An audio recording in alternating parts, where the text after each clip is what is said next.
Hey everyone, today we're gonna see how to install Trickle vents in Upvc windows. Firstly, the Trickle vent should be installed at the top of a window frame, typically on the fixed frame. Check the manufacturer's instructions and measure the length of the Trickle vent.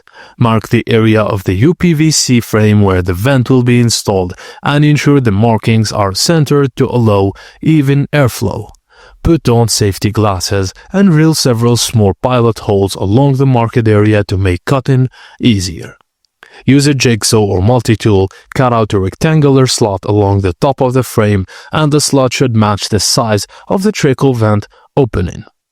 Use sandpaper or a file to remove rough edges from the cutout to ensure a clean fit, and place external cover over the outside of the slot and secure it using screws.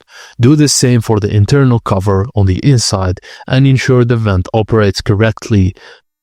Now, open and close the vent to check airflow, ensure there are no obstructions and that the vent is securely fitted.